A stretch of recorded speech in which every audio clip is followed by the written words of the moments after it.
है, मेरा कोई सुन नहीं रहा है, कोई सुनवाई नहीं कर रहा है मेरी। चारों तरफ से मुझे धकेला जा रहा है सर। चारों तरफ से जो जहाँ भी जाते हैं, मेरी छोटी सिस्टर है, मेरे माँ बाप, मेरे पापा के पैर में दिक्कत है, मेरी मम्मी रो रो के उनका बुरा हाल है। खर्चा कौन देगा? सबसे पहली बात ये है, 5 लाख रुपए का खर्चा हुआ है। इकलौता ये घर का कमाने वाला व्यक्ति है, उसकी नौकरी और उसके घर को संभालने की अब जिम्मेदारी कौन लेगा? क्योंकि आगे से जो इनका पैर है वो काट दिया जा चुका है, जिसे पंजा कहते हैं। मैम प्लीज़ फ़ोन उठा डॉक्टर हमें गुस्सा कर रहे हैं, उनके पास इतना टाइम नहीं है हमारे लिए खड़े होने के लिए।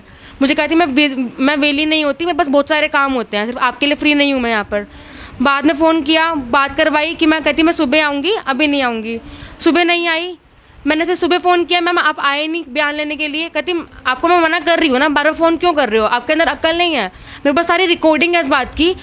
देन आयु शाम को आई मेरे पास में, और मुझे आती को अंदर बैठी। देन वही सब पूछता शुरू करी। हम जो बोल रहे हैं वो भाई बता रहा है कि ये सब हुआ। चुप रहो, जितना पूछ रही हूँ उतना बात करो मेरे से। बस ये फालतू बकवास कोर्ट में जाके करना, ये फालतू बात है कोर्ट में जाके करना। पूरे टाइम बस ये चलता रहा।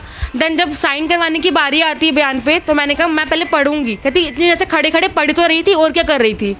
ये मतलब ब्लैंक पेपर्स के पे भी साइन करने? मुझे मेरे भाई को बोला ब्लैंक पेपर पे साइन करो। भाई ने कहा पहले मेरी बहन को बुलाओ। देन मैंने बुलाया, मैंने कहा नहीं ब्लैंक पेपर नहीं करने। कहती मैं बार बार छोड़ना आती रहूंगी इतनी बुराड़ी से तुम्हारे पास अपोलो के अंदर। नौकरी और सरकारी नौकरी वालों का आपस में प्रेम देखिए कि अगर किसी से गलती हो भी गई है तो भी दिल्ली पुलिस कितने परफेक्टली उसको डिफेंड करने की कोशिश कर रही है। ब्लैंक पेपर पे साइन करवाना, उसके बाद जो कंडक्टर साहब थे वो इनकी अटेंडेंस स्लिप करके कुछ होती है वो निकालने की कोशिश कर रहे थे कि वो बचा ले। उसके बाद वहां से कंडक्टर गायब हो जाता है, ड्राइवर तो अपना बस लेके निकल ही लिया। बहुत बहुत बधाई अरविंद केजरीवाल जी। एक तरफ आपने देश की और दिल्ली की सुरक्षा की बातें तो की, दूसरे राज्यों में सरकारें भी बना ली, लेकिन एक राज्य आपसे ठीक से संभल नहीं पाया। आपने फील्ड मार्शल्स उतारे और बसों में मार्शल्स उतारे कि महिलाओं की सुरक्षा होगी, वहां पे उन बसों में जो लोग चढ़ेंगे उनकी सुरक्षा होगी, क्योंकि घटनाएं बेहद ज्यादा हो रही थी। लेकिन आज इन्हीं मार्शल्स के साथ जब समस्या होती है तो ना आपके डीटीसी के अधिकारी सुनते हैं। अब इसमें भी आप सेंट्रल गवर्नमेंट को गलती नहीं दे पाएंगे, ना आपके डीटीसी के अधिकारी सुनते हैं, ना मार्शल अधिकारी सुनते हैं। और जो भी आपके द्वारा ये सिस्टम क्रिएट किया गया है जिसमें आप केवल और केवल फ्रॉडबाजी करते हैं, वो उनमें से कोई भी सुनने को तैयार नहीं है। चलिए आप तक तो ठीक था, जब सेंट्रल गवर्नमेंट की जो पुलिस यहां पे डिप्लॉयड है उन तक ये लोग जाते हैं और कहते हैं कि हमें एफआईआर करवानी है क्योंकि हमारे भाई के साथ कुछ समस्या हुई है, तो भी आप लोग नहीं ध्यान देते हैं। तो केवल और केवल अगर राजनीति से फुर्सत मिल जाए तो दिल्ली की जनता की तरफ ध्यान दीजिए। अब आप सोचेंगे कि ये मामला क्या है। अब मैं आपको बता देता हूं, मामला कुछ इस प्रकार से है कि ये भाई है जो मतलब मार्शल के तौर पे डीटीसी के ग्रीन बस में तैनात थे। उसके बाद इनको बुढ़ारी मोड़ पर एक ड्राइवर उतर के कहता है कि हमें गाड़ी बैक करनी है और इसलिए आप ये गाड़ी बैक करवा दीजिए। ये भाई साहब मना करते हैं कि ये मेरी ड्यूटी नहीं है। जब वह फिर भी इनको बार बार प्रेशराइज किया जाता है, अंत में उतरते हैं और गाड़ी बैक करवाने लगते हैं। उतने में इनके पैरों के ऊपर ड्राइवर जो टायर होता है वो चढ़ा देता है, बिना कुछ देखे, बिना बैक मिरर देखे। इनका पैर फट जाता है पूरी तरीके से। मैं स्क्रीन पे तस्वीर भी नहीं दिखा सकता हूं, कुछ इस तरीके से। और उसके बाद इनका ऑपरेशन होता है, इनको 3 से 4 हॉस्पिटल लेके जाया जाता है। उसमें साफ तरीके से मना कर दिया जाता है। गवर्नमेंट जो वहां के जो कंडक्टर थे, उस बस के जो कंडक्टर थे, वो इनको हॉस्पिटल्स लेके जाते हैं। वहां पे मना कर दिया जाता है कि भाई हम इसमें ज़्यादा छेड़छाड़ नहीं कर पाएंगे। उसके बाद ये लोग मजबूरी में प्राइवेट हॉस्पिटल लेकर के जाते हैं। करीब 5 लाख रुपए का खर्चा आता है और कुछ नहीं देखा जा रहा है। 5 लाख रुपए का खर्चा आया है, परिवार वो खर्चा कैसे उठा रहा है, ना इस चीज़ से कोई फुर्सत है। और जब ये अपने मांग करने जाते हैं कि भाई साहब हमारे साथ ये समस्या हुई है, आप देखिए, ना डीटीसी के अधिकारी सुन रहे हैं, ना कोई अधिकारी सुन रहा है। बाकी मैं इन्हीं के मुख से पूछूंगा कि क्या कुछ हुआ है। सबसे पहले क्या नाम हुआ आपका? मेरा नाम भारत नागपाल है सर। मेरे साथ बहुत जांचकी हुई है, मेरा कोई सुन नहीं रहा है, कोई सुनवाई नहीं कर रहा है मेरी। चारों तरफ से मुझे धकेला जा रहा है सर। चारों तरफ से जो जहाँ भी जाते हैं, मेरी छोटी सिस्टर है, मेरे माँ बाप, मेरे पापा के पैर में दिक्कत है, मेरी मम्मी रो रो के उनका बुरा हाल है, कोई करने वाला नहीं है। मैं ही करता था, जो घर का संभालता था सब कुछ, लेकिन घर वाले कोई वो नहीं कर रहा। मैंने अपने अधिकारियों को भी 5 दिन बाद मैंने फ़ोन किया सामने से फ़ोन करके मैंने बोला, मैडम मैं निष्काम सेवा पे जब आता था, निष्काम सेवा पे आता था, तब आप लोग फ़ोन करते थे मुझे कि निष्काम सेवा पे क्यों नहीं आए तुम लोग, ये नहीं आए। लेकिन अब मेरी जब मेरे साथ इतना हो गया है, एक किसी सीनियर तक का फ़ोन नहीं आया मेरे पास में, किसी ने भी मेरे पास फ़ोन नहीं किया, ना मेरे से मिलने की कोशिश करी है। मेरे साथ बहुत जांची हो रही है। इन बिल्स का खर्चा कौन देगा? सबसे पहली बात ये है, 5 लाख रुपए का खर्चा हुआ है। इकलौता ये घर का कमाने वाला व्यक्ति है, उसकी नौकरी और उसके घर को संभालने की अब जिम्मेदारी कौन लेगा? क्योंकि आगे से जो इनका पैर है वो काट दिया जा चुका है, जिसे पंजा कहते हैं। और जो दिल्ली पुलिस के अधिकारी हैं, उनको डांटने डपटने के अलावा अगर और कुछ काम हो जाता है तो फिर तो वो आगे के केसेस पे ध्यान दे।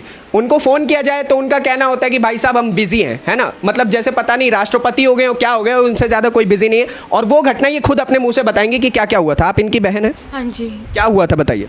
मैंने जब कुछ हुआ, जब हमें होश आया कि हमें कंप्लेंट करनी चाहिए, तो मैं पहले तो स्वरूपनगर थाने गई। उन्होंने कहा हमारे पास एमएलसी नहीं आई, आप बुराड़ी थाने जाइए। वहाँ गई, वहाँ पे मुझे सिर्फ उन्होंने आईओ का नंबर दिया। आईओ जो है वो हमारी भारतीय सिंह है, उनका मुझे नंबर दिया। मैंने उनको उन्होंने मुझे कहा कि फ़ोन कर लेना फ्री हो वो। तो मैंने फ़ोन किया, कोई रिप्लाई नहीं। 2-3 घंटे मैं करती रही। मैंने रुक के किया फ़ोन 1-2 घंटा, उसके बाद उनका रिप्लाई आया मैं कोर्ट में बाद में बात करूँगी। बाद में वो फिर फ़ोन किया तो मुझे कहती हैं कि कहाँ पे क्या हुआ है। उन्होंने कहा था ज़रा सा कुछ भी नहीं हुआ, टच हुई है बस कुछ भी नहीं हुआ, हमारे पास एमएलसी कटी हुई है। पहले मैं देखूँगी कि एमएलसी हमारे एरिया की ही है, मतलब जो एक्सीडेंट हुआ है वो हमारे एरिया का हुआ है या नहीं हुआ, एरिया में है या नहीं है। मैंने कहा मैम वो आप देखो, आप करके बताओ मुझे, फिर मुझे आगे कार्रवाई करनी पड़ेगी। कहती जितना काम कहा जाए उतना करो, बस मैं कर रही हूँ काम, देख लूँगी अपने आप। वो काम हो गया। नेक्स्ट डे मैंने फिर फ़ोन किया कि मैम आपने कुछ किया नहीं, बयान लेने नहीं आए। देन उन्होंने कहा कि हम लेने आएंगे बयान, पहले आप बात करवाओ डॉक्टर से कि वो होश में है, बयान देने की हालत में है या नहीं। मैंने डॉक्टर से बात करवाई, डॉक्टर के पास में गई ये बोलने के लिए। मैंने फिर मैम को फ़ोन किया, कोई रिप्लाई नहीं। मैंने व्हाट्सएप पे मैसेज किया, मैम प्लीज़ फ़ोन उठा लो, डॉक्टर हमें गुस्सा कर रहे हैं, उनके पास इतना टाइम नहीं है हमारे लिए खड़े होने के लिए। मुझे कहती मैं वेली नहीं होती, मेरे पास बहुत सारे काम होते हैं, सिर्फ आपके लिए फ्री नहीं हूँ मैं यहाँ पर। बाद में फ़ोन किया, बात करवाई कि मैं कहती मैं सुबह आऊँगी, अभी नहीं आऊँगी। सुबह नहीं आई। मैंने फिर सुबह फ़ोन किया, मैम आप आए नहीं बयान लेने के लिए। कहती आपको मैं मना कर रही हूँ ना, बार बार फ़ोन क्यों कर रहे हो, आपके अंदर अक्ल नहीं है। मेरे पास सारी रिकॉर्डिंग है इस बात की कि मुझे कहते हैं कि आपने पहले तो अपना जो आपकी स्टेटमेंट आपने वो चेंज कर दी। मैंने कहा मैम मेरी आपसे बात ही कब हुई जो मैंने स्टेटमेंट चेंज कर दी। कहती जो एमएलसी पे नंबर था ना उससे मेरी बात हुई थी, वो शायद कंडक्टर था, ये कौन था मुझे नहीं पता। मैंने उनसे कहा कि अगर कंडक्टर था तो आपका हक बनता है फैमिली से बात करने का ना, कंडक्टर को क्यों बताएगा आपको कुछ हुआ है या नहीं हुआ है। आपने हमसे बात करी, आपने पता किया कि केस का चल क्या रहा है, उसके बंदे की कितनी चोट लगी है। और अगर एमएलसी कटती है तो डॉक्टर क्या सिर्फ ये लिख के देते हैं कि पैर मुड़ गया है, क्योंकि आपको अगर मैं फोटो दिखाऊंगी तो आप खुद कहेंगे कि पैर नहीं कटा, पैर का सारा हिस्सा बाहर आ गया। बस का टायर पता है ना कितना भारी होता है, वो चल के गया उसके पैर के ऊपर से।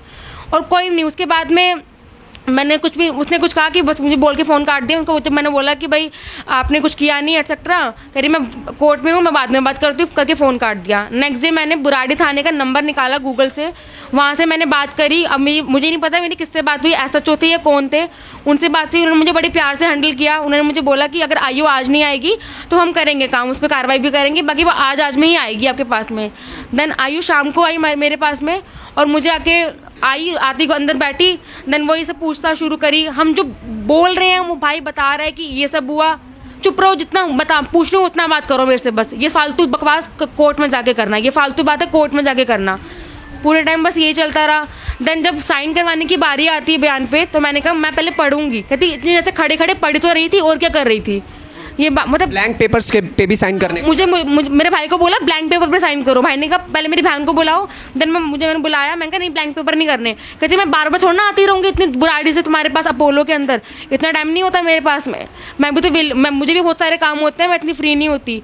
देन ब्लैंक पेपर साइन करने से मना कर दिया हमने। फिर कहती हाँ करेंगे हम करेंगे।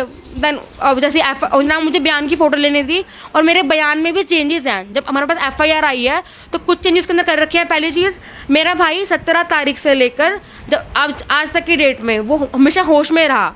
सिर्फ जिस दिन उसका ऑपरेशन हुआ 19 जुलाई को, उस दिन वो होश में नहीं था, उस दिन बेहोशी की हालत में था वो, बाकी दिन वो होश में था। उस बंदी ने ये लिखा अपने बयान के अंदर कि ये लड़का आज ही होश में आया है, इसीलिए हम आज बयान लेने आए हैं। उसने अपनी साइड सेव कर ली। ऐसा क्यों लिखा?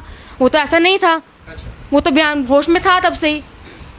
तो मतलब सरकारी नौकरी और सरकारी नौकरी वालों का आपस में प्रेम देखिए कि अगर किसी से गलती हो भी गई है तो भी दिल्ली पुलिस कितने परफेक्टली उसको डिफेंड करने की कोशिश कर रही है, ब्लैंक पेपर पे साइन करवाना, उसके बाद जो कंडक्टर साहब थे वो इनकी अटेंडेंस स्लिप करके कुछ होती है वो निकालने की कोशिश कर रहे थे कि वो बचा ले, उसके बाद वहाँ से कंडक्टर गायब हो जाता है, ड्राइवर तो अपना बस लेके निकल ही लिया। मतलब अगर डीटीसी का एक्सीडेंट होता रहेगा तब ये अपने आप को बचाने की और डिफेंड करने की कोशिश करते रहेंगे। ये इनकी थॉट है, ये इनका थॉट प्रोसेस है और ना दिल्ली गवर्नमेंट, ना स्टेट गवर्नमेंट, ना सेंट्रल गवर्नमेंट किसी का भी इस चीज के ऊपर ध्यान नहीं है। बाकी देखना यह है कि इस केस में इस वीडियो को देखने के बाद तनिक भी लज्जा डीटीसी के अधिकारियों तक पहुंचती है तो आगे की बात होगी। बाकी आपके किसी की राय बेहद आवश्यक है और इसके नीचे अपने जो मतलब मेंशन करना चाहिए आपको, जितने भी आपको अधिकारी लगते हैं उनको मेंशन करिए। अगली वीडियो में आपसे फिर से मुलाकात होगी, तब तक के लिए दीजिए इजाजत। धन्यवाद, नमस्कार, जय हिंद।